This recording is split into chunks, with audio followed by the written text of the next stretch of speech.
você precisa ir até a Casa Grande. Sim, a Júlia não passou bem a noite. A dor de cabeça, que há tempos não a atormentava, voltou-lhe de forma violenta.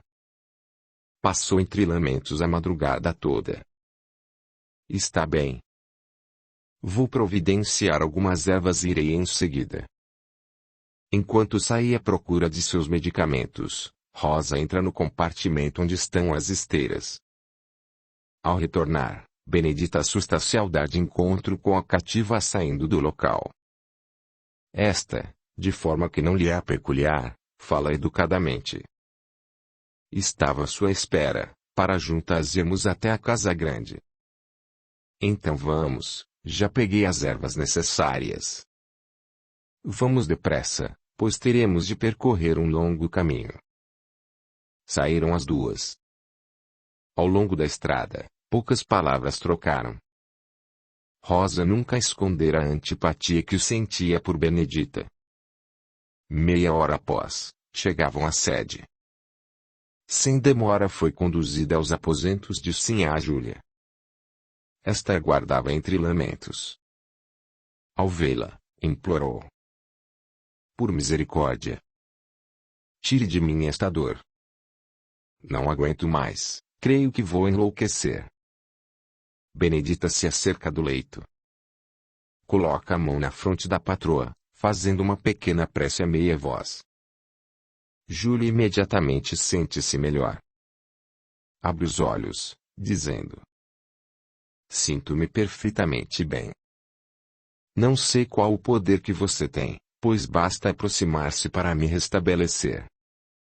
É o poder da fé, sim é. Onde vigora o amor, ela está presente. Desse modo, podemos auxiliar nossos semelhantes. Na verdade, o mal, de que sofria Júlia, era causado por Lavínia. Quando Benedita se aproximava, ela perdia o poder. A prece proferida modificava o ambiente, servindo de escudo por um longo período. Os chás auxiliavam, por conter relaxantes, fazendo-a adormecer.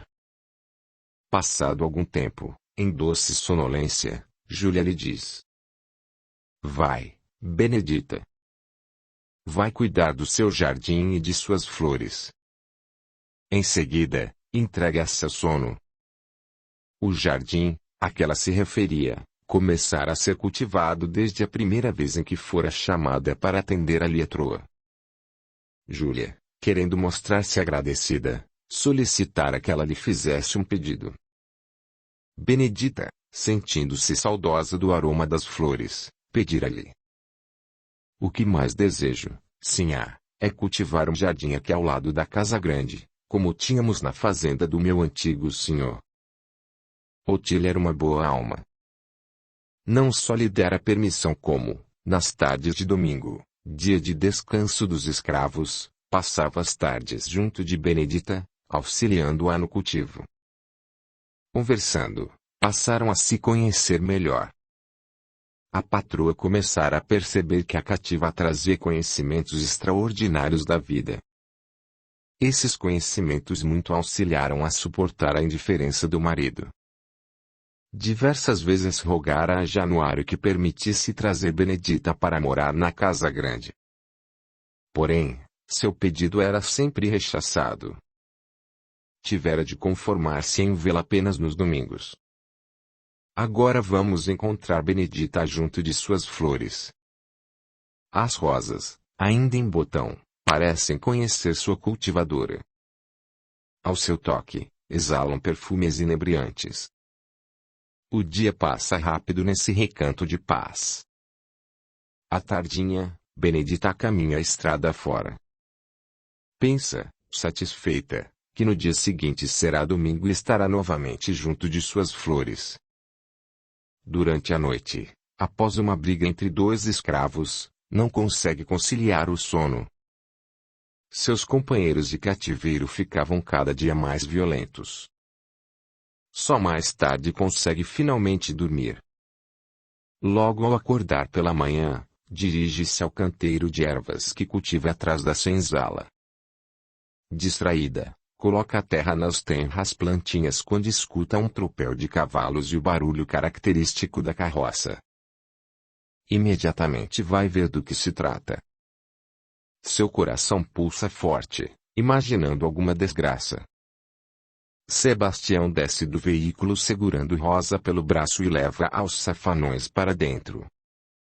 Logo atrás vem Júlia, aos gritos, chamando-a de ladra. Januário a pé do cavalo, seguindo-os. Benedita fica com pena de Rosa. Sabe o que significa uma mucama roubar sua sinhá? A marca do ferrete em brasa na face irá marcá-la para sempre como ladra. De repente, lembra da cativa saindo do compartimento das esteiras no dia anterior. Num ímpeto, corre até lá, revirando tudo. Até que, em dado momento, encontra um anel. Não pensa duas vezes, tendo nas mãos, corre até o galpão. Ao chegar, a primeira coisa que lhe chama atenção é o ferrete junto às brasas.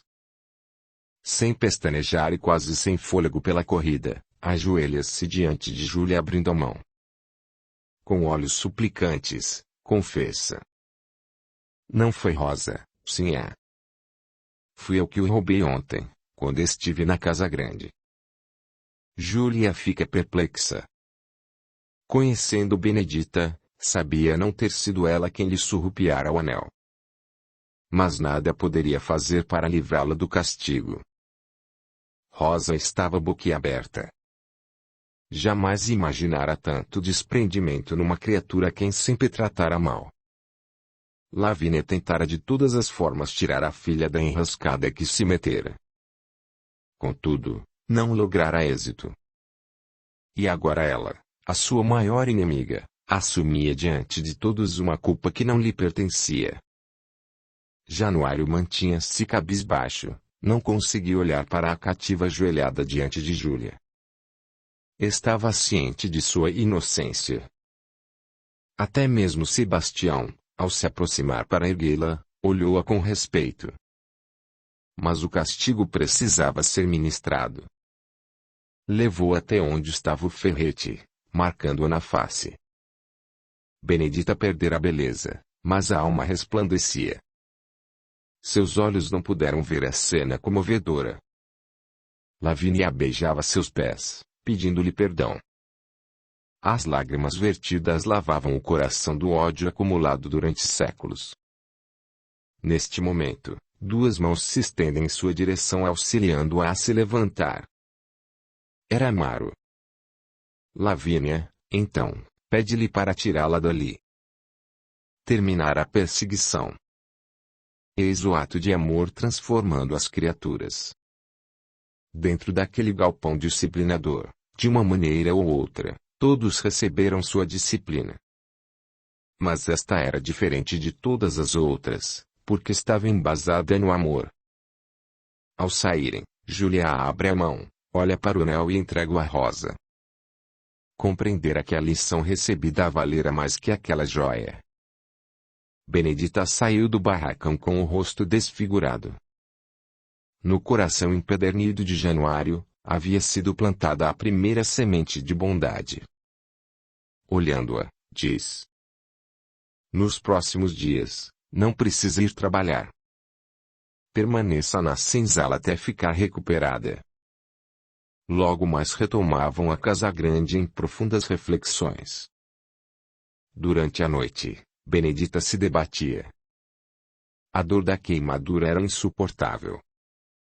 Não conseguia nem mesmo coordenar os pensamentos, a fim de buscar alento na prece.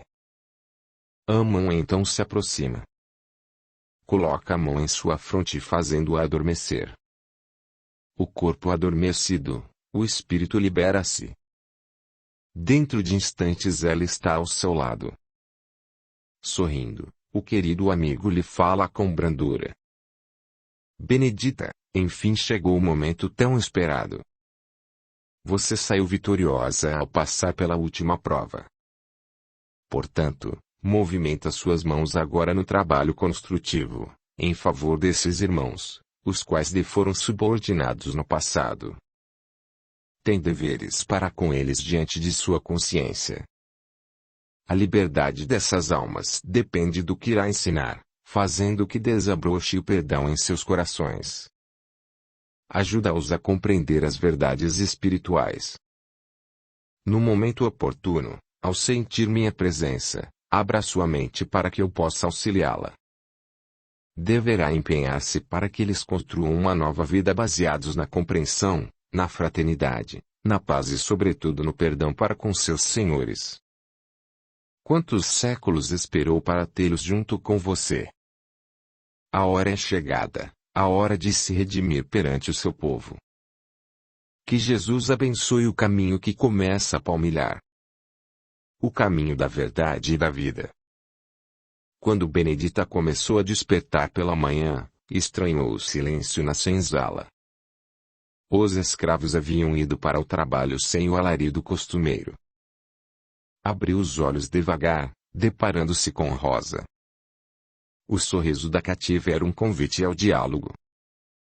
Audiolivro realizado pelo canal Surya Chand Audiobook. O que faz aqui, Rosa? Vim ver como você passou a noite e saber por que se acusou, livrando-me do castigo merecido. Foi com voz serena que lhe respondeu. Creio que, ao pegar o anel da Sinhá, você não fez por mal. Não precisavam impingir-lhe um castigo tão brutal. É muito moça ainda para carregar o peso desta marca. Perderia com isso as regalias que tem com seu filho na casa grande. Mas você não pensou que estaria carregando este estigma sem o merecer? Perguntou-lhe Rosa. Quem poderá dizer que não merece algo? Nada sabemos de nosso passado comprometedor. A vida é uma caixinha de surpresas, que vamos abrindo aos poucos. Hoje acordei sentindo-me bem e com o coração em paz. Não sinto mais a ardência da queimadura. Portanto, não se preocupe comigo, e enxugue suas lágrimas. Rosa olhava para Benedita com carinho e admiração, continuando a falar. Perdoe-me por todas as vezes em que a maltratei. Hoje tenho consciência do que fiz e sei que você não merecia. Por isso, peço a oportunidade de me redimir deixando-me ser sua amiga. Benedita, tomando as mãos de Rosa entre as suas, responde-lhe. Ontem nada possuía, mas hoje já acordo tendo uma amiga ao lado. Só me resta agradecer a Deus pelo cela de nossa amizade. Lavínia, ao lado da filha, sentia-se feliz e em paz. Aproximando-se de Amaru, pediu. Leve-me daqui, preciso reaprender a amar. Ele, pegando-lhe pela mão, reconduziu às esferas espirituais. Quando Rosa saiu da senzala, a tarde já ia avançada. Benedita levantou-se para ir em busca das ervas. Precisava deixar preparadas as poções medicamentosas para os escravos. À noite, quando eles retornam do trabalho, ela surpreende-se com a transformação ocorrida. Eles aproximavam-se tímidos, perguntando-lhe como estava. Percebeu que o ambiente se tornara mais ameno. O ponto crucial da transformação ocorrida foi no momento da prece que sempre fazia antes de medicá-los. Mostraram-se respeitosos, acompanhando cabisbaixos, até que terminasse. Benedita, com lágrimas a deslizar pela face, compreendera a abertura que aquele estigma divino lhe trouxera. Começava, assim, a transformação de seu povo. Capítulo 14. Transformação moral. Após os últimos acontecimentos, começava para Benedito uma longa e árdua tarefa. Libertar aquelas mentes escravizadas no ódio e na revolta, para a compreensão e fraternidade. Precisava fazê-los compreender que a escravidão do corpo era a porta pela qual libertariam o espírito. Que os sofrimentos pelos quais passavam, eram processos evolutivos que obedeciam a leis maiores. Sentindo-se livre por conhecer a verdade, seu dever agora era libertá-los. Sabia não estar só nesse empreendimento, pois há vários meses sentia a presença constante de Amaru. De certa forma, já conseguira dar um passo importante, ao aceitarem as preces, as quais fazia inspirada pelo amigo tutelar. Era com respeito e lágrimas nos olhos que escutavam as palavras revestidas de luz. Através delas, o ambiente antes tenso e sombrio tornara-se calmo e sereno. Benedita havia retornado ao trabalho, que agora era no engenho. A mudança fora devido ao pedido que Rosa fizera a Januário. A dificuldade de locomover-se, devido à idade e ao inchaço nas pernas, causado pela erisipela, impossibilitava de trabalhar na plantação.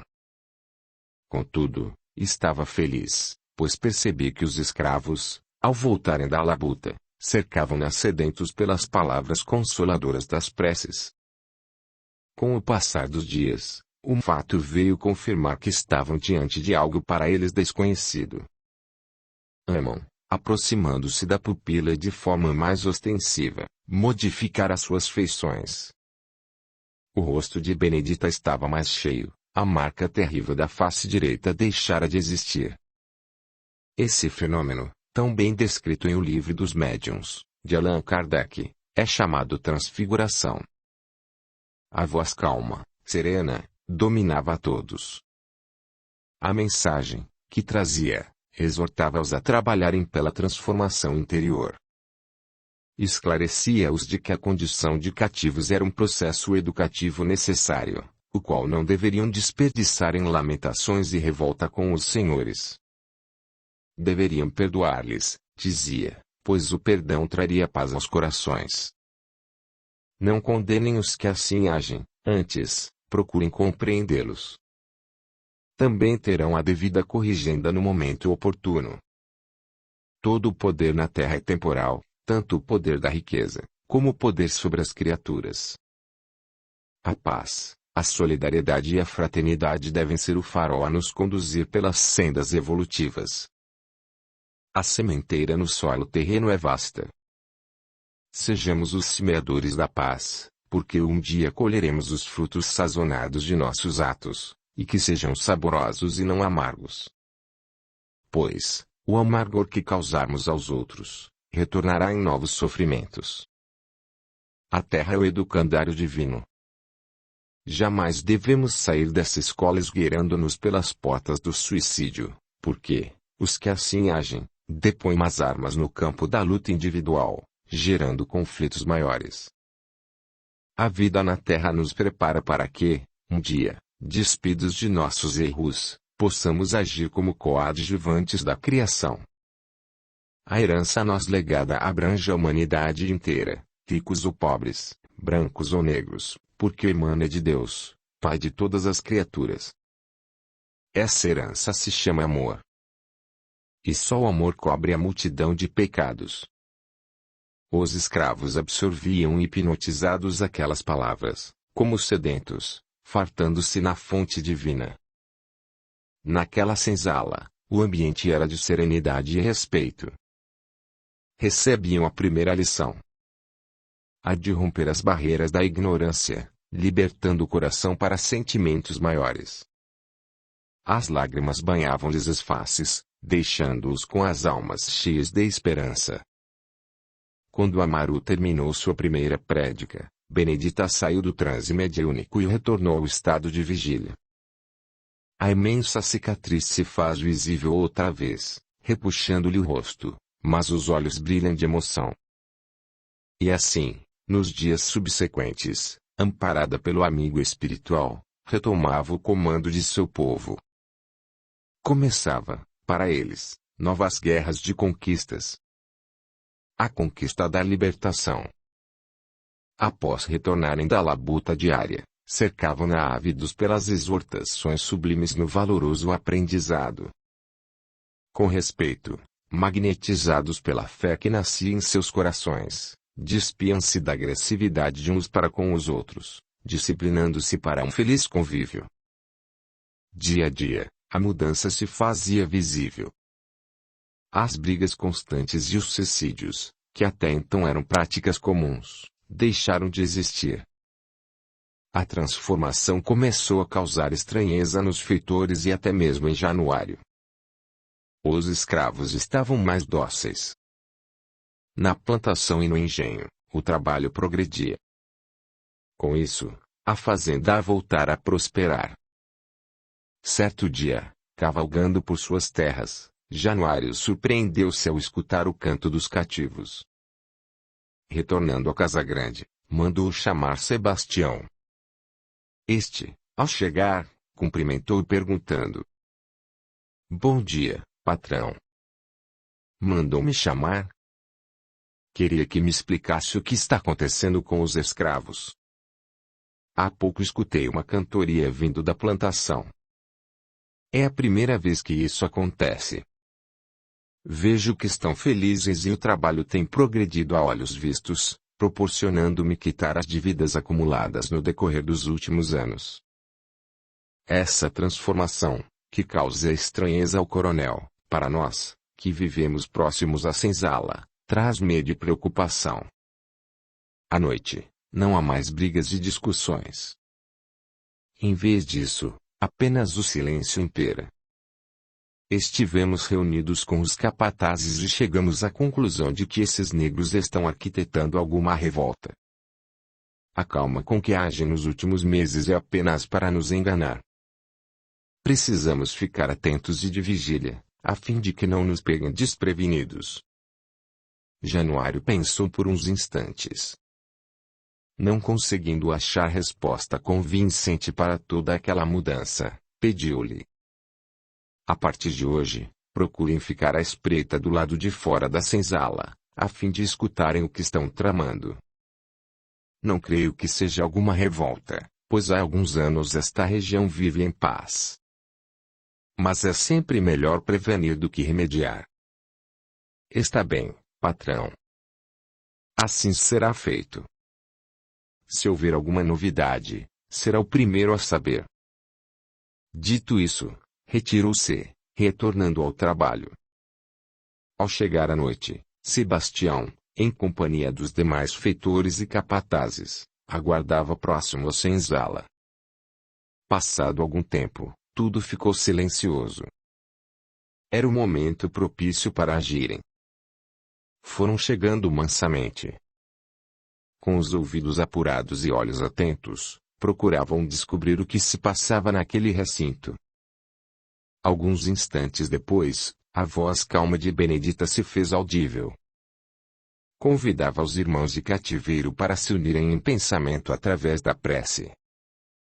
Com a sensibilidade que lhe era peculiar, conforme proferia as palavras, saturava o ambiente de eflúvios de paz. Em certo momento, a voz foi ficando diferente, chamando a atenção daqueles que estavam do lado de fora. Através das frestas da parede da luz bruxuleante do fogo de chão, Sebastião conseguiu ver o exato momento em que Amaru, aproximando-se da pupila, modificava as suas feições. Espantado com o que acabara de presenciar, apurou ainda mais os ouvidos. O espírito amigo, sabendo de antemão que estaria sendo ouvido, foi conduzindo a prédica da noite, de forma que suas palavras tivessem ressonância naqueles corações empedernidos. Dissertando sobre os tesouros espirituais que aguardava os que bem se conduzem na vida terrena, despertava-os para o milagre da transformação. A felicidade que todo indivíduo busca como meta, dizia, só poderá ocorrer com paz na consciência. No primeiro momento, aquelas palavras caíam-lhes como lanças no coração. A vontade era fugir, mas estavam imantados ao solo. As pernas não obedeciam ao comando da mente. Era como estar ante um tribunal. Seus sentimentos mesquinhos e cruéis estavam expostos de forma a desvendar seus corações. Dos olhos ressequidos, lágrimas brotavam ao constatarem a pobreza de seus sentimentos. Ao término da exposição salutar, Amaru convida-os a não desperdiçarem o tempo que lhes é dado pela misericórdia divina. Aproveitem-no para melhor se conduzirem pelas veredas da vida. Desta forma, ao chegar o dia de fecharem os olhos físicos nesta vivência pela qual ora transitam, possam vislumbrar as maravilhas que os aguardam nas muitas moradas da casa do Pai. E que a morada seja de paz, por terem cumprido a lei do amor na convivência com o próximo. A voz de Benedita foi retomando o tom característico. As feições próprias voltaram à fisionomia da escrava. O silêncio tomou conta do ambiente. Aos poucos, foram se alinhando uns próximos dos outros. Sebastião e os demais saíram dali cabisbaixos. Pensavam na cama macia e aconchegante que os aguardava. No dia seguinte, logo cedo, Januário manda chamar o feitor, para que venha ao escritório. O empregado chega, toma assento em frente ao patrão. Este não se fez esperar e foi logo interpelando-o. E então? Descobriu alguma coisa. O que os negros estão tramando? Alguma revolta? Sebastião fica em silêncio por alguns instantes, sem saber como expor o acontecido. Logo depois diz: Coronel, falar sobre o que aconteceu, foge do meu entendimento. Só posso lhe afirmar que o fato presenciado e a lição recebida trouxeram-me outros valores. Minha alma insensível transformou-me em verdugo desses escravos. Os desmandos que cometi, não posso modificá-los. Contudo, doravante quero transformar-me em um novo homem, a fim de retratar-me perante minha consciência. Sendo assim, a partir de hoje, a chibata deixa de ser minha ferramenta de trabalho. Deixarei esta fazenda, fortalecida pela vontade de modificar o rumo de minha existência. Januário surpreende-se. Não conseguia ver diante de si o feitor de outrora, temido pelos escravos. O homem diante dele, demonstrando uma vontade férrea de transformação, não era o mesmo. Quem o visse, não o reconheceria. Sebastião prossegue. Perdoe-me, coronel. Não leve a mal minhas palavras, e, se o desapontam, peço que me desculpe. Como já lhe disse, sou outro homem, com outros valores. Nada daquilo que pensamos possuir tem real valor. Somente carregamos o que fizermos de bom ou de mal. Espero que Deus possa me perdoar, dando-me uma nova chance. Só me resta agradecer sua amizade e pedir-lhe que me compreenda.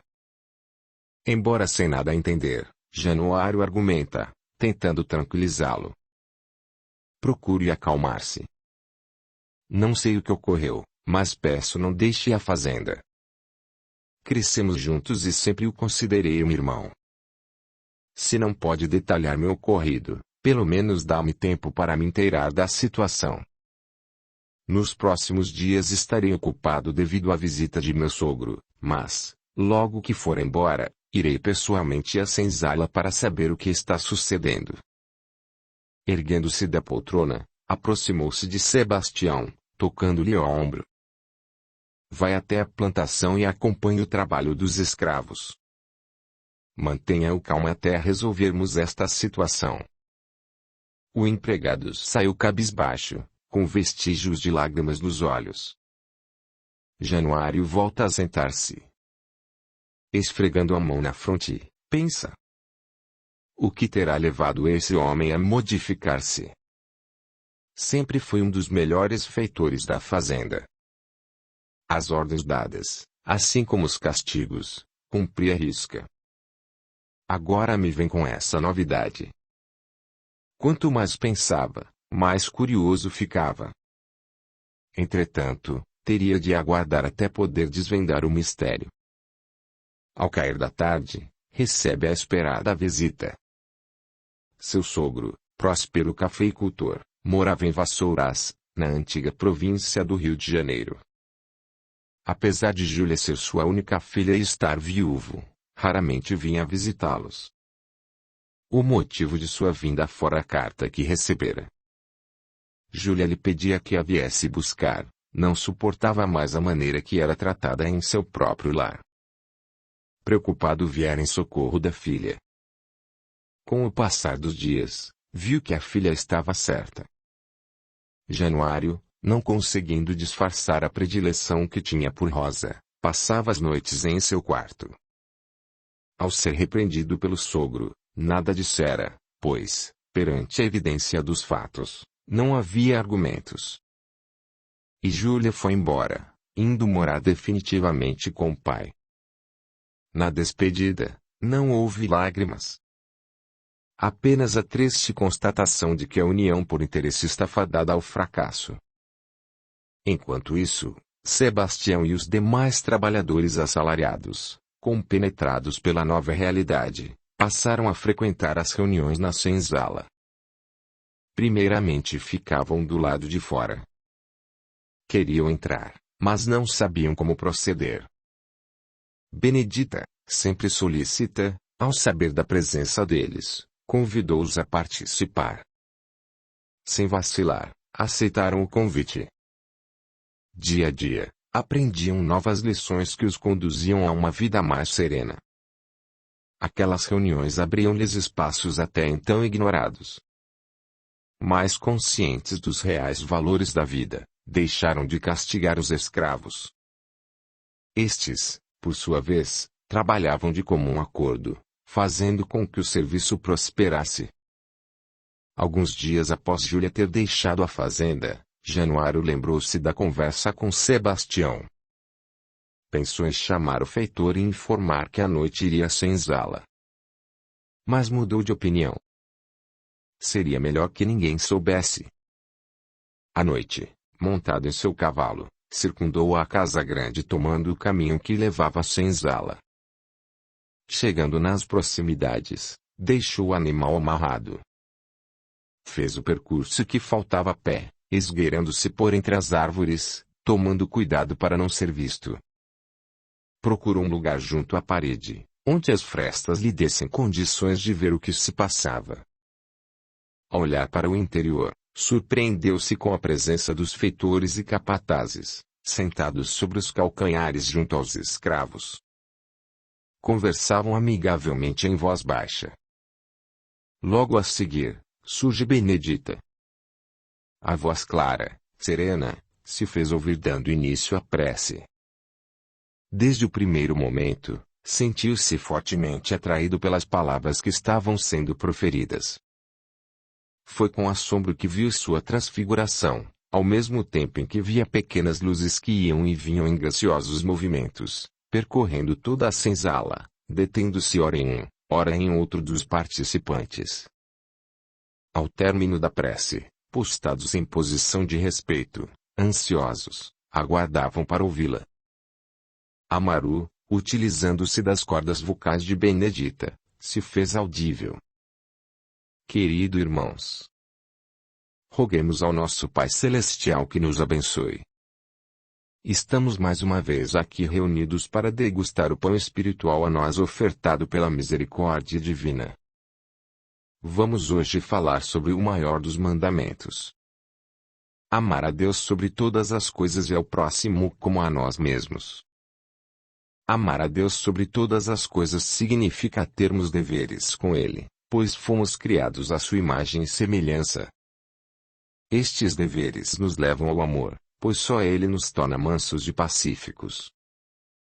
Cultiva em nós a paciência, a tolerância, a compreensão e sobretudo o perdão para com os semelhantes.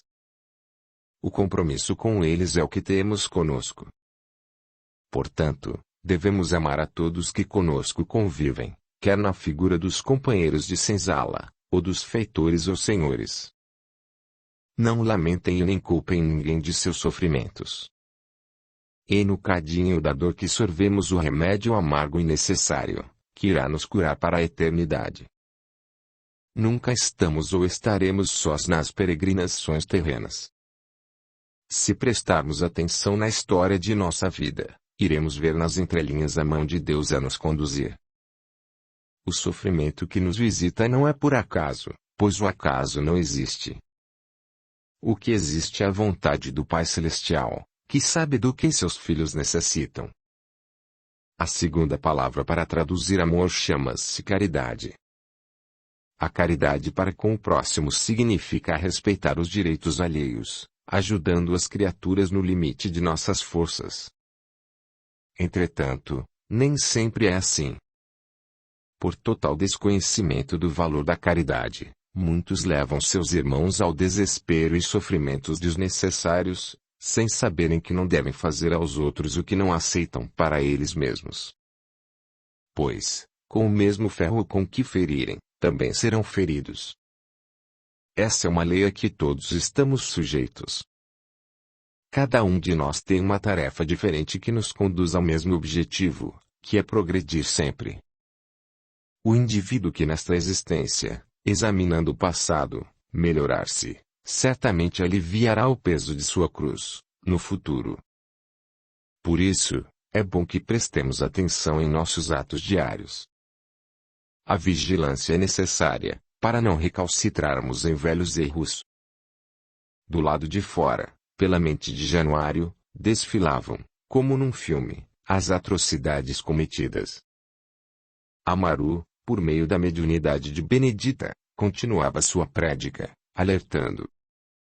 Por isso, queridos irmãos, precisamos nos compenetrar de nossos deveres perante Deus, respeitando-nos mutuamente. Sejamos solidários às necessidades de cada um, apiedando-nos da dor alheia. Se ajudarmos aos semelhantes, estaremos ajudando a nós mesmos, porquanto estaremos ligados por laços indestrutíveis. A humanidade inteira, sem distinção, provém do mesmo Pai. Portanto, não nos importemos com a cor que nesta existência nos cobre, porque, em essência, somos todos iguais. Deixemos que o amor seja o elo de ligação. Dessa maneira estaremos nos ligando a Deus. A reunião foi encerrada com uma prece sentida ao Criador. Pouco a pouco, o silêncio envolveu o ambiente. Januário, da mesma forma que chegara, retornou, sorrateiro, à casa grande. Ao chegar, não foi para o quarto de Rosa. Dirigiu-se aos aposentos que dividira com Júlia. Precisava ficar só, queria pensar. As palavras que escutara, estavam vivas em sua mente. Deitou-se no leito, sem mesmo despir-se. Quando o sono chegou, veio acompanhado de cenas terríveis. Os desmandos cometidos ganhavam vida na figura dos negros morrendo no tronco, cortados pelas chibatas dos feitores. No galpão disciplinador, via a si próprio ordenando castigos cruéis. Os negros mortos levantavam-se, acusando de assassino. Aterrorizado, procurava esconder-se daquelas cenas dantescas, mas, umas sucediam-se às outras. Revia, com assombro, Tino caído à beira da estrada e Gregório mergulhado numa poça de sangue. Num ímpeto de desespero, montou em seu cavalo procurando fugir. Cavalgava sem saber que rumo tomar. De repente, começou a sentir sede. A garganta estava seca. Subitamente, deparou-se com um riacho de águas cristalinas. Apeou do cavalo achegando-se para beber. A sede o estava atormentando. A água que deslizava por sua mão era límpida, fresca, mas teve medo. Poderia conter algum veneno corrosivo. Nisto avistou do outro lado do riacho, Isidoro, seu saudoso avô. Este o convidava a beber daquela água até se fartar. Januário despertou banhado em suor. Sentou no leito. Não queria voltar a dormir, estava alquebrado e exausto pelas cenas vivenciadas. Quando os primeiros raios de sol despontavam no horizonte, resolveu inspecionar o engenho. Montou em seu cavalo e para lá se dirigiu. Cavalgava melancólico, pensava no sonho e na palestra da noite anterior na senzala. Lágrimas ardentes corriam de seus olhos banhando-lhe as faces. O remorso começava a corroer-lhe o cérebro. No impulso de arrependimento, elevou, súplice, o coração para o alto. Rogou a Deus para que se condoesse de seus erros, concedendo-lhe nova oportunidade redentora. uma serpente atravessou seu caminho assustando o cavalo. Este corcoveou atirando ao solo. Um dos feitores, que estava próximo do local, correu a fim de socorrê-lo. "É o coronel!" gritou. Januário sentiu uma picada no braço e não viu mais nada, desfaleceu. O feitor chegou a tempo de ver a cobra, que continuava seu caminho. Desferindo-lhe um golpe mortal, verificou não ser venenosa. Logo em seguida, gritou pedindo a ajuda dos capatazes que estavam nos arredores. Com cuidado, conduziram o patrão desfalecido até a casa grande. Depois de acomodá-lo devidamente, um deles foi em busca de Benedita, a fim de medicá-lo com suas ervas. Passado algum tempo, ela chega prestimosa junto ao leito. Examina a ferida causada pelo réptil, constatando não ser grave.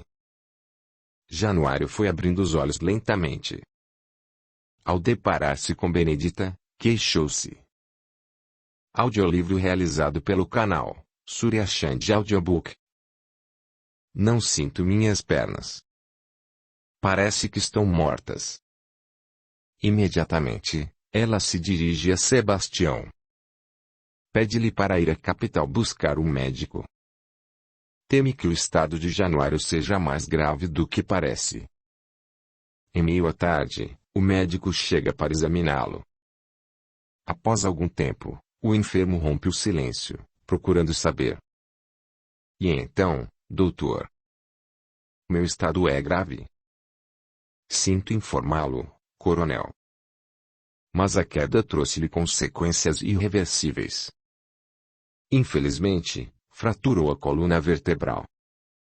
"E o que isso quer dizer?" "Por favor, explique, doutor." "Isso quer dizer que terá de ficar neste leito o resto de seus dias. O fato de não sentir as pernas significa que estão paralisadas." "Sinto muito. Mas nada posso fazer." Januário procurou disfarçar as lágrimas indiscretas que teimavam cair de seus olhos. Benedita, um pouco distante, sentiu enorme piedade daquele homem que iniciava seu calvário. A serpente havia sido o instrumento para tolher-lhe a liberdade. Enquanto todos se retiravam perplexos e penalizados, ele, consciente da gravidade de seu estado, pede a Benedita permanecer ao seu lado. Ao ficarem sós, com olhos súplices, lhe fala: "Perdoe-me pelo mal que lhe causei. Fique comigo e ensina-me a viver. Quero reabilitar-me perante as leis do Criador." Extremamente comovida, respondeu-lhe com doçura: "Assim será, pois já demonstra vontade. Sair deste leito será impossível, mas estou resignado. Terei de me conformar e, para isso, não há nada como o tempo." "Sabe as palavras, coronel. O tempo é remédio salutar que sorvemos aos poucos, trazendo a cura para os males da alma." Januário fica em silêncio por uns instantes. Depois faz um convite. "Seria bom tê-la sempre por perto. Sendo assim, gostaria que viesse morar aqui na Casa Grande." Diante do inesperado convite, Benedita responde serenamente: "Coronel, sou cativa e tenho de cumprir as ordens de meu senhor. Mas não gostaria de deixar a senzala. Tenho medo que se perca o que já consegui." Januário interrompe suas palavras. "Se a que se refere?" Surpreso e ao mesmo tempo temeroso pela transformação ocorrida com os escravos, a curiosidade tornou-me de assalto. Dessa maneira, ontem, acobertado pela noite, fui ver o que estava acontecendo. Embora permanecendo do lado de fora da senzala, não perdi uma única palavra do que foi dito, assim como elas calaram-me fundo na alma. Compreendo que sua presença entre eles é de grande valia. Portanto, deixará o trabalho no engenho, permanecendo em minha companhia durante o dia. À noite, irá para a senzala." "Obrigada, coronel, pela sua compreensão. Assim será feito. Os primeiros dias para Januário foram-lhe extremamente difíceis. Todavia, com o tempo, acostumara-se à nova situação. Os meses passavam, sucediam-se os anos. Quer apoiar o canal? Seja membro. Com apenas 8 ou 30 reais por mês, você estará apoiando o meu trabalho, e poderá cancelar no momento que desejar. Deixe o seu gostei, comente, compartilhe, e se inscreva. O seu apoio ajuda o canal a crescer, e faz com que estes audiolivros cheguem a mais pessoas. A gratidão é o caminho da evolução. Capítulo 15. O sonho de liberdade. Chegamos ao ano de 1871. Desde 1850, quando a primeira lei foi promulgada pondo fim ao tráfico negreiro, os abolicionistas continuavam sua luta. Nesse ano conseguiram dar um passo a mais. Através da lei do ventre livre, os filhos de mulher escrava, nascidos a partir da aprovação dessa lei, estavam libertos. Os escravocratas não gostaram. Os abolicionistas, menos ainda, pois o filho da escrava continuaria a propriedade do senhor até os 21 anos de idade e eles queriam a libertação total. Mas a luta prosseguia. Na fazenda do Coronel Januário, esses anos decorridos geraram profundas modificações. A fazenda havia sido remodelada em sua estrutura. A primeira providência foi demolir a antiga senzala. Dera lugar a uma nova, mais ampla, propiciando aos escravos melhor conforto. No lugar do temido tronco, via-se agora uma fogueira, onde, à noite, os cativos, em companhia dos feitores e capatazes, se reuniam em derredor. Seus cantos alegres embalados pela brisa da noite chegavam à casa grande proporcionando a Januário um bem-estar indizível. Os negros reprodutores, que viviam nas pequenas casas à beira da estrada, foram levados para a senzala. Em seus lugares foram colocados os que formavam família. O cheiro que antigamente era insuportável dera lugar ao aroma das flores, plantadas em derredor das pequenas casinhas pintadas em cores alegres. O galpão disciplinador não mais existia, era agora usado como depósito das sacas de açúcar. Estava sempre abarrotado, devido à produção, que crescia dia a dia, gerando lucros extraordinários. As sementes do conhecimento, que Benedita lançava, floresciam nas consciências com o dever de tornarem-se melhores. E, assim, crescia o respeito entre escravo e senhor. Mostrando-se agradecidos, os escravos presentearam Januário com uma liteira construída por suas próprias mãos. Agora não precisava ficar preso ao leito. Pela manhã, 2 escravos se apresentavam à casa grande para conduzi-lo. Com o passar do tempo, Januário foi tomado de sentimento de amor por aquele povo escravizado. Rosa, por sua vez, transformara-se em grande amiga de Benedita. Embora respeitasse o concubinato com o patrão, conservava no coração a antiga paixão pelo escravo reprodutor. À noite, ao levar o alimento na senzala, os seus olhos furtivos denunciavam que o tempo não arrefecera a seus corações o sentimento do amor recíproco.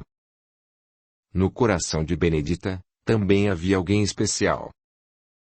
Era Dário, filho de Januário. Logo que deixara o engenho, transferindo-se para a casa grande, percebera que, embora o pequeno infante adorasse o pai, era por ele desprezado. Aos poucos, com palavras revestidas de sabedoria, foi lentamente conquistando-o, mas, com o tempo, explodira, arrebatando o coração. Dário era de temperamento dócil, generoso ao extremo. Portador de uma sensibilidade toda especial, era incapaz de uma ação má. O menino extasiava-se com as conversas simples, repletas de saber, que Benedita lhe incutia na alma. Dessa forma, ia formando o caráter firme. Quando estava ao seu lado, Fazia-lhe perguntas de tamanha profundidade, para as quais obtinha sérias respostas esclarecedoras, saciando sua ânsia de aprender. Devido à sua precocidade, havia alguns anos fora enviado à capital para estudar. Sentia saudades dos fiéis e de Benedita, a quem carinhosamente chamava de Mãe Preta. Nas raras oportunidades em que o estudo permitia, vinha para a fazenda, sentindo-se feliz por estar junto de seu povo. Januário sentia orgulho do filho. Notava-lhe a tendência bondosa e educada no trato com as pessoas. No tempo decorrido, Dário transformara-se em um belo jovem. Era muito bem visto na capital. Suas maneiras elegantes, agregadas à beleza física, balançavam os corações femininos. O fato de ser mulato não fora empecilho para que as sinhazinhas por ele se apaixonassem. Embora muito requisitado pelas moçoilas, fora Isabel, com sua delicadeza e formosura, quem conseguirá arrebatar o coração do cobiçado mancebo? Os pais de sua prometida, assim como Januário, aguardavam o feliz consórcio, que aconteceria logo que terminasse os estudos. Com o passar do tempo, as raízes do amor entre pai e filho iam se fortalecendo. Dado o clima de paz que a presença de Benedita trazia, Januário iniciou-se nos conhecimentos por ela ministrados. Durante os anos de convivência, tornaram-se confidentes. Isso fortalecia o laço de amizade entre eles. Certo dia em que conversavam, Januário sentiu-se encorajado a fazer-lhe uma confissão. Com os olhos marejados, demonstrando arrependimento, falou: "Preciso confessar um crime que trago na consciência. Sei que um dia terei de prestar contas perante Deus, mas agora me exponho ao seu julgamento. Fui o único responsável pela morte do coronel Gregório. Cego pela ganância, arquitetei o plano que culminou na morte daquele que você sempre considerou como pai. E como se isso não bastasse, tornei-me um hábil acusador. Coloquei sobre os ombros de Pedro uma culpa que não lhe pertencia." Benedita escutava com serenidade aquela confissão. Logo depois, pegando as mãos de Januário entre as suas, respondeu-lhe bondosamente: "Não sofra, coronel. Confiemos em Deus, pois Ele é Pai de amor e não nosso julgador. Sua compreensão é ilimitada. Sabendo que ninguém se perde eternamente, Deus se compadece dos que sofrem e abençoa os que ainda ignoram a verdade. O arrependimento, que demonstra, é o embrião que começa a nascer em sua consciência, abrindo caminho na conquista de novos valores. Sendo assim, é nessa conquista que deve se empenhar. E, se Deus não julga, como poderei julgá-lo? Quanto a Pedro, a culpa que recaiu sobre seus ombros nenhum prejuízo lhe trouxe, pois ninguém carrega o peso que não lhe pertence. O único peso que carregamos é o de nossa consciência. Tudo isso ela expôs de uma forma profunda, simples, deixando Januário perplexo. Dessa maneira, entre colóquios esclarecedores, o tempo passava sem que eles percebessem. Agora, vamos encontrar Benedita entre suas flores no jardim. Os cabelos estão alvos como a neve. Devido à dificuldade em se locomover, faz uso de uma bengala. O corpo encurvado denuncia a idade avançada. Mas está feliz. É junto das flores que renova as forças, no doce colóquio com seus amigos invisíveis. Entre a senzala e a casa grande, leva sua simples vida. Januário havia saído muito cedo pela manhã. Os escravos tinham vindo buscá-lo, para que acompanhasse os trabalhos no algodoal. Estavam em plena colheita. Ao cair da tarde, retornava satisfeito, sentindo-se novamente integrado ao trabalho. Pensando nele, Benedita sorriu satisfeita. Gostava de quando ele se aproximava, chamando-a de Mãe Preta. Há alguns anos, todos a chamavam assim. Ficara feliz com o cognome. Estava absorta, cuidando das flores, quando escuta alguém a lhe chamar, aflito. Mãe Preta. Mãe Preta. Imediatamente ela olha para os lados, sem saber quem a está chamando. Chega um escravo, mostrando na fisionomia a aflição que sente. Com palavras entrecortadas lhe diz: Mãe Preta, o coronel. O coronel não está passando bem. Desfaleceu lá na plantação. Nós o trouxemos para a Casa Grande, e não dá sinais de vida. Benedita sentiu o coração se apertar. Apoiando-se na bengala, procurou apressar o passo, apesar da dificuldade para caminhar. Chegando aos aposentos de Januário, pediu para Rosa ir buscar algumas ervas. Não demorou muito tempo para estar de volta, trazendo-lhe o tufo de ervas pedidas. Em seguida Benedita as aproximou das narinas do enfermo esperando o resultado. Passados alguns minutos, Januário começa a entreabrir os olhos. Com dificuldades para respirar e falando com voz pastosa ele diz: Mãe Preta. Meu fim se aproxima. Sinto dores no peito, meu coração parece que vai explodir. Fique calmo, coronel. Procure não se agitar. Vou mandar Sebastião ir em busca do médico. Logo mais ele estará aqui. Enquanto isso, confiemos na providência divina, que não nos desampara. Orientado por Benedita, Sebastião parte, rumando para a capital. Ao cair da tarde, retorna, trazendo em sua companhia o doutor Idário. Este, ao saber da enfermidade do pai, não pensou duas vezes para abandonar os estudos. Queria estar junto daquele a quem amava. Após os exames, o diagnóstico era o que Benedita já temia. A idade avançada, aliada às condições impostas pela deficiência, foi enfraquecendo o coração. Agora seria uma questão de tempo. Alguns meses, alguns dias, quem é que o sabe? Foram as palavras do doutor. Os dias foram passando. Januário definhava cada vez mais.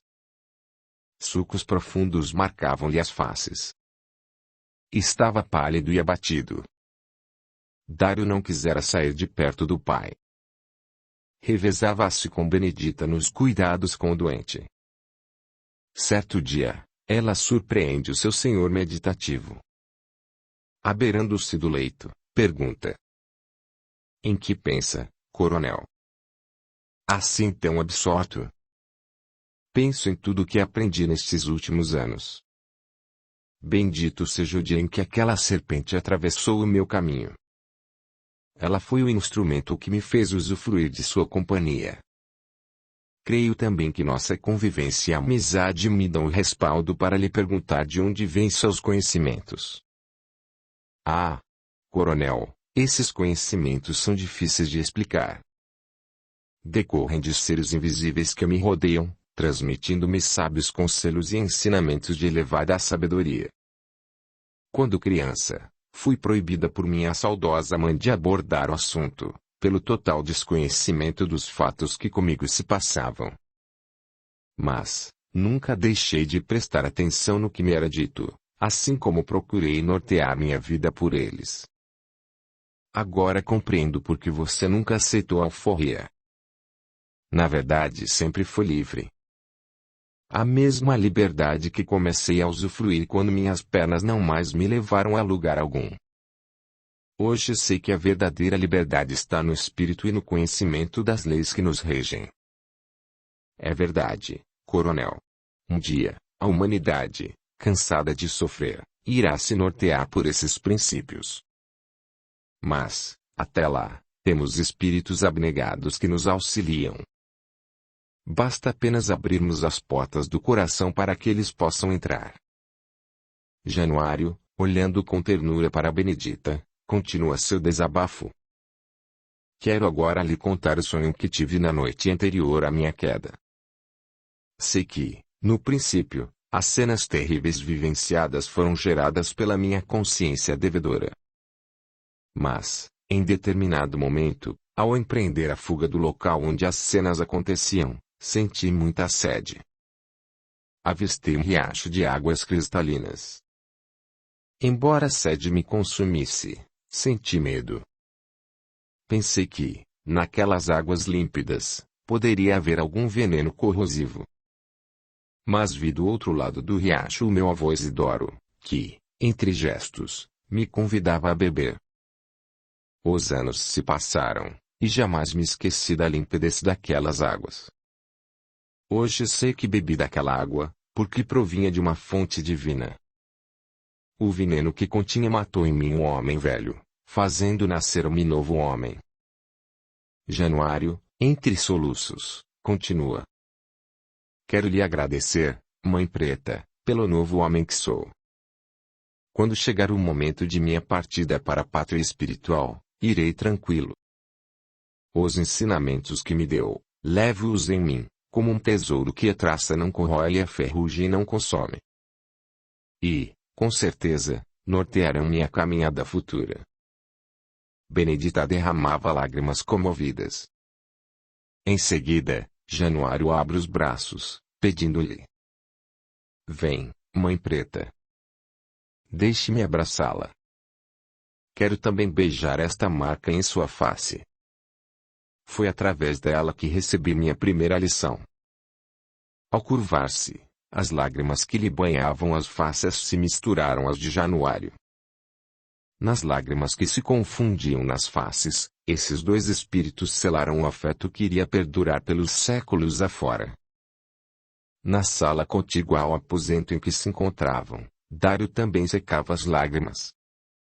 Em determinado momento, indo fazer companhia ao pai, deparou-se com esse colóquio. Não quisera interromper, antevendo ser esta uma despedida. A noite chegou, o dia amanheceu, e Januário não fazia mais parte deste mundo. Desencarnara durante a noite. Deixara não só os familiares, mas também os escravos, mergulhados em profundo pesar. Após os funerais, a vida precisava seguir seu curso. Os dias se passavam e Dário sofria com a morte do pai.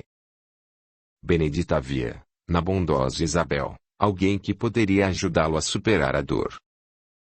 Embora inconformado, voltou para a capital, a fim de concluir os estudos. Enquanto isso, Sebastião tomava as rédeas dos negócios gerados na fazenda. Benedita transferiu-se definitivamente para a Casa Grande. Desde a morte de Januário, a alimentação dos escravos era preparada na senzala. Mas, à noite, Rosa acompanhava Benedita, para que estivesse presente nas reuniões.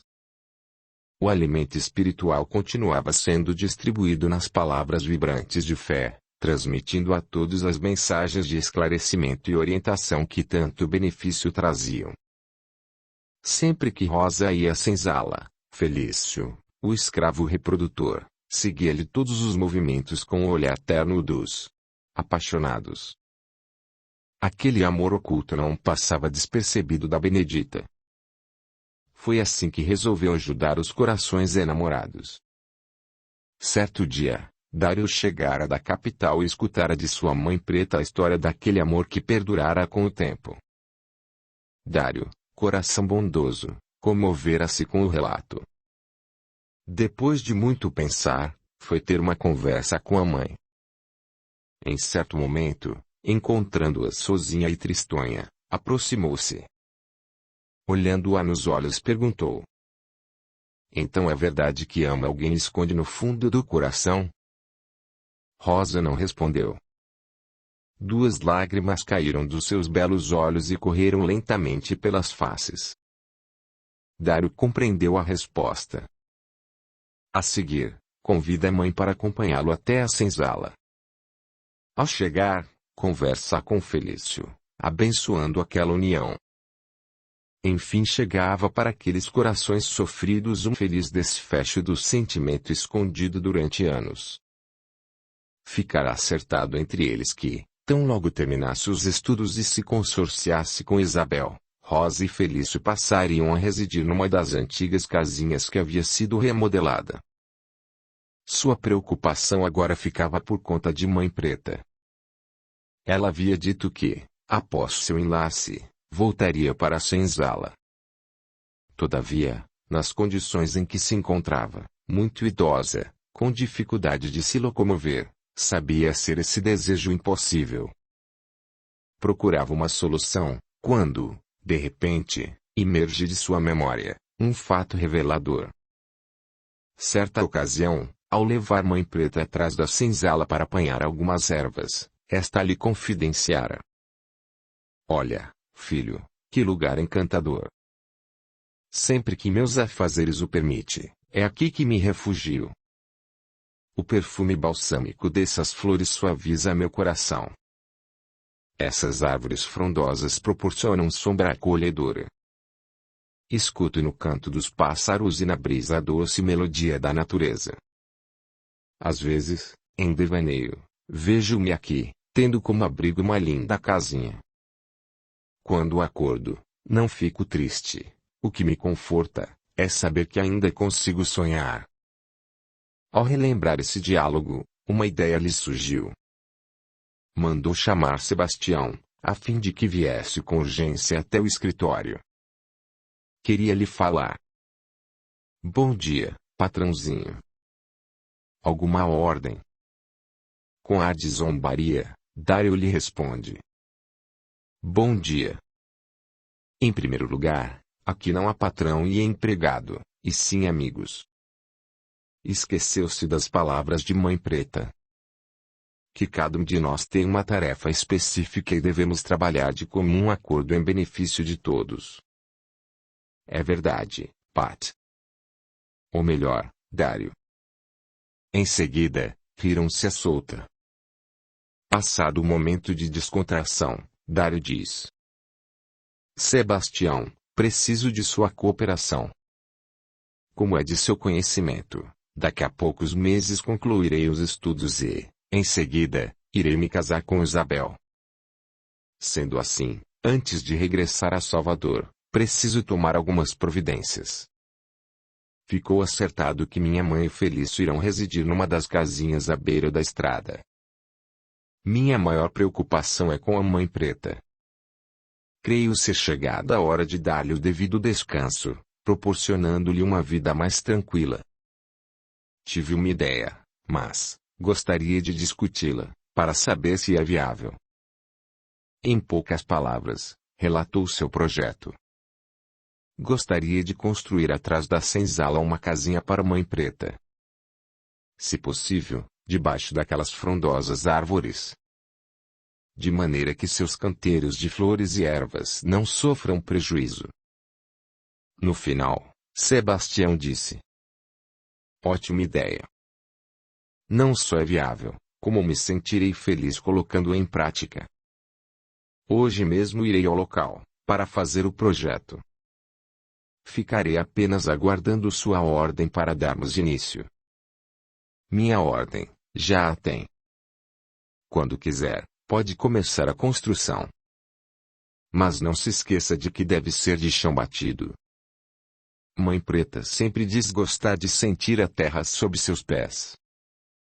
"Pois então, está combinado. Amanhã iniciaremos o trabalho." Passados alguns dias, Dário retomava os estudos. Enquanto isso, aos poucos, a casinha de Benedita ia sendo erguida.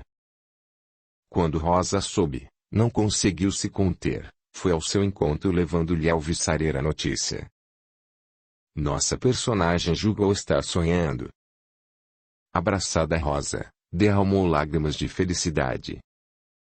Jamais imaginara que seu sonho se tornaria realidade. Meses mais tarde, Dário concluiu os estudos e, num esplendoroso dia de sol claro e brilhante, uniu-se a Isabel. Passados alguns dias, retomava com sua meiga esposa para a fazenda. A casa grande fora toda preparada para receber o feliz casal. Após os abraços esfuziantes de boas-vindas, Rosa foi definitivamente para seu novo lar. De agora em diante, iria viver com Felício, o grande amor de sua vida. Enquanto isso, Benedita, ao lado de Dário, o filho do seu coração, seguiu para seu pequeno recanto. Era um lindo dia. Nos canteiros bem cuidados, o sol realçava a beleza das flores, dando um toque a mais no colorido. Os perfumes misturavam-se nos ares. Os pássaros saltitavam aqui e ali nos galhos das árvores, entoando o sonoro cântico. Dentro da humilde casinha, Benedita tenta controlar a emoção que ainda repercute em sua alma. Dário emocionou-se ao ver a felicidade de sua mãe preta. Era com dificuldade que continha o pranto. Despediu-se dela com os olhos brilhando pelas lágrimas. Logo depois, sentada em tosco banco, ela eleva o seu pensamento ao alto, na sentida prece de agradecimento ao Criador. O tempo passava. O sofrimento ficava para trás. Audiolivro realizado pelo canal Surya Chand Audiobook. Capítulo 16. Última prova. O calendário da Terra marcava o ano de 1885. Nesse ano, mais uma lei era promulgada. A lei dos sexagenários declarava livres os escravos que chegassem aos 65 anos de idade. Os escravocratas gostaram dessa lei, já que, após os 65 anos, o escravo era um peso morto. Para os abolicionistas, foi uma brincadeira de mau gosto. Todavia, a campanha pela libertação da escravidão no Brasil deixava de ser um movimento apenas de políticos, poetas, escritores que combatiam o regime escravocrata pelos jornais, tribunas e partidos políticos, passando a ser um movimento popular, no qual as populações das grandes cidades apoiavam a libertação do homem negro. Entretanto, na visão dos escravos, essa foi uma terrível lei. Muitos procuraram através do suicídio sua liberdade. Doentes e debilitados pelos trabalhos incessantes, os que haviam chegado a essa idade temiam a fome e o abandono na poeira das estradas. Enquanto os cativos eram amedrontados com leis que lhes traziam sofrimentos cada vez maiores, os abolicionistas continuavam a luta pela libertação total. Na fazenda de Dário, a vida continuava seguindo seu curso. As notícias que chegavam da capital, colocando-os a par das transformações ocorridas, não interferiam na rotina diária. Os poucos escravos que tinham atingido essa cidade já haviam sido recolhidos à senzala fazia muitos anos. Eram bem alimentados, usufruindo de uma vida agradável. Benedita, mente lúcida, tinha ciência de que, até a libertação total, muitos sofrimentos ainda viriam. Suas preleções não mais eram feitas na senzala devido à sua fragilidade. Era portadora de várias enfermidades, dentre as quais a degenerativa dos ossos. Mas continuava esclarecendo-os nas reuniões agora realizadas em seu pequeno recanto sob a luz do luar. Os escravos sofriam, vendo o sofrimento de sua mãe preta. Quando inquiridas sobre os sofrimentos, respondia-lhes sabiamente: compreendo o sofrimento, não como uma prova imposta às criaturas, mas como forma natural de depuração para se atingir a perfeição. Dessa forma, precisamos aceitá-los, para que no futuro tenhamos uma vida mais amena. Essas palavras eram absorvidas não só pelos escravos, mas por duas criaturinhas que ficavam ao seu lado, atentas às lições recebidas. Eram os filhos de Dário. Com o passar dos anos, Isabel dera-lhe um casal de filhos, os quais eram a alegria de Benedita. Via-se em seus pequenos gestos e na convivência com os cativos que esses espíritos não traziam em seus corações o germe do preconceito. Suas artes e folguedos eram de comum acordo com os filhos dos escravos. Dessa maneira, Mãe Preta continuava levando sua simples vida. Ao cair da tarde, usufruindo da sombra amiga daquelas belíssimas árvores, Benedita falava ao Criador. A oração era o lenitivo para aquele coração. Através das rogativas ao alto, sentiu o alívio que só a prece concede. E assim o tempo ia passando. Janeiro de 1888. Mãe Preta já havia alguns dias sentia-se ausente. Pensamentos estranhos de saudade a assaltavam. Recordava a seus entes queridos, sentindo o coração revolver-se em doces lembranças que lhe afloravam a mente. Vamos encontrá-la admirando os últimos reflexos do sol, que cobrem suas flores, dourando-as maravilhosamente.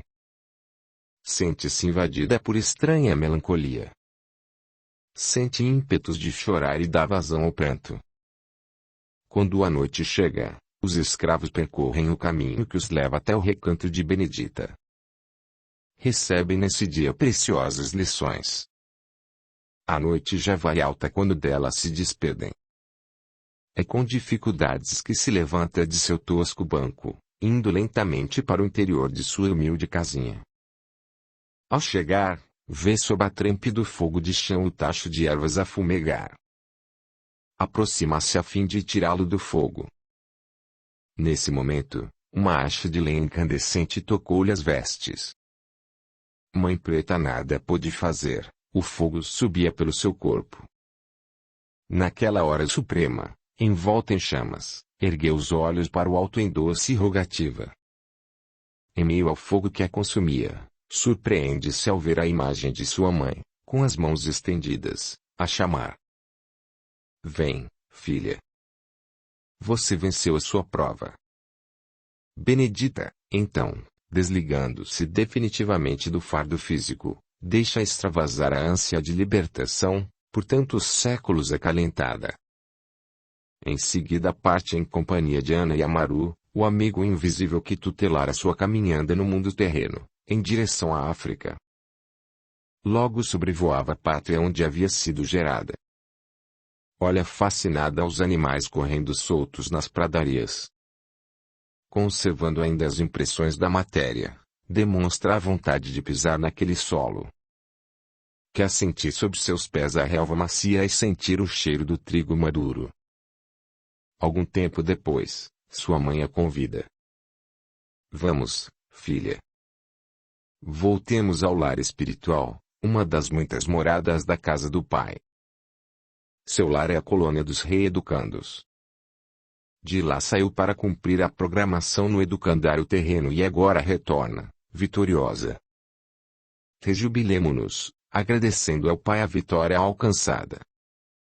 No dia seguinte, os escravos, consternados ante a tragédia, correram a chamar Dário. Este, deparando-se com o triste episódio, ajoelhou-se perante os restos mortais de sua querida Mãe Preta, chorando desconsolado. Quem realmente era Dário? Dário havia sido o único filho de Astro e Silos. Quando os pais morreram nos campos de luta, assumira o comando deixado por eles. Esse valoroso espírito ostentava no coração a bandeira branca da paz. Daquele dia em diante acabavam-se as guerras de conquistas e começava para aquele povo novos tempos. Como podemos verificar, o amor é a base fundamental de nossa existência. Faz com que os amores do passado venham em nosso socorro. Da mesma forma que a marca do ferrete na face de Benedita, deixando que Rosa conservasse sua beleza, foi o elo de amor interligando as duas criaturas. Dário havia renascido através do ventre daquela cativa, que em existência pregressa havia sido prejudicada por Ástria. Sendo assim, não só se reconciliava com Lavínia e Rosa, mas também lhe proporcionaria conviver com o filho de outrora. Dário, vencendo as barreiras do tempo, viera em seu socorro, a fim de lhe proporcionar uma velhice tranquila. Benedita, por outro lado, desencarnara tragicamente, expiando o último ato violento de seu passado longínquo. Seu ideal havia sido das grandes almas já cansadas de sofrer. E foi assim que desenvolveu sobremaneira sua capacidade de amar. Apaga-se a tela do passado, registra-se no livro a história. 13 de maio de 1888. O Brasil amanheceu bafejado pelo hálito divino. Pelas mãos da princesa Isabel, os escravos recebiam a tão sonhada liberdade. No plano espiritual, espíritos que haviam passado pela experiência do cativeiro estavam reunidos. Cantavam em homenagem a Isabel, a Redentora. Entre eles estava a Benedita, a Mãe Preta, como até hoje é conhecida. Abençoava, do mundo maior, o filho querido, Dário. Enfim, a liberdade nascia para todos. Restava agora aguardar que a humanidade, através dos séculos afora, libertasse o espírito da chaga do preconceito, na sublime compreensão de que, em essência, somos centelha divina proveniente do mesmo Criador.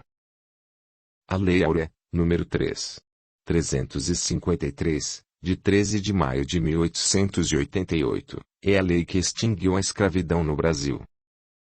Continha a seguinte redação. Artigo 1º. É declarada extinta, desde a data desta lei, a escravidão no Brasil.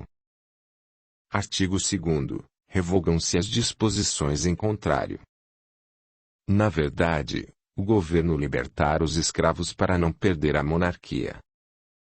Mas, como eram os escravocratas que sustentavam a monarquia, a abolição apressou também o fim do império.